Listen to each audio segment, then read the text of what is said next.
Hello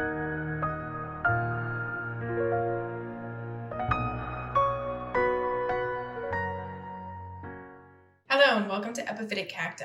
Today I figured we would take a look at the Schlumbergera hybrid Chiba Princess. Now, anytime a hybrid kind of has that Chiba in the name of it, I often just assume that it's a Japanese hybrid. On looking it up, it is a Japanese hybrid by Mitsuhashi Nursery. It is fantastic, based off of the plant form, the rather large clades, the shape of the clades, the shape of the flower and everything. You can assume that this is an Orosiana hybrid.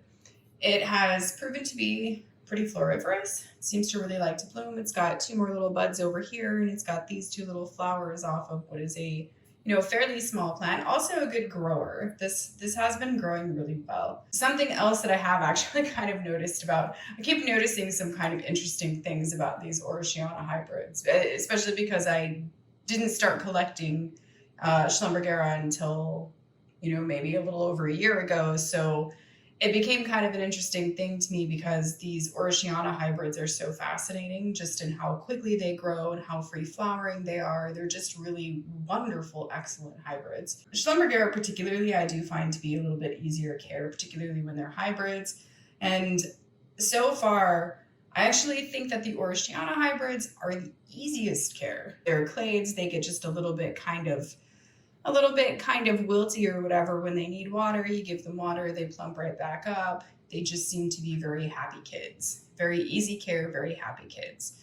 And this one is no exception, and it's just grand. Look at how wonderful those flowers are. You can see the very wonderful sort of flower shape. I think because Orosiana wasn't really discovered until all that long ago, so like its hybridization is not necessarily as pronounced as your truncata hybridization. And it doesn't have as much of a history. And so I think that, a lot of times with the Orosiana hybrids, we just kind of get like very similar sort of colors out of the flowers. This one has a little bit of a different color though.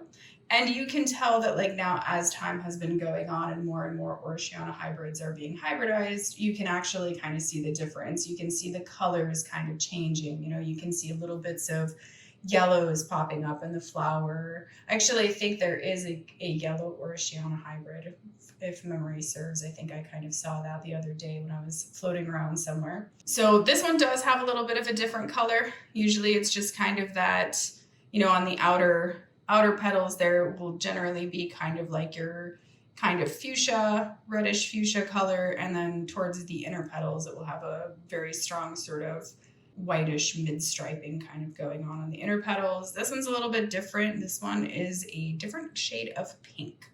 So why don't we kind of zoom in and get a closer look.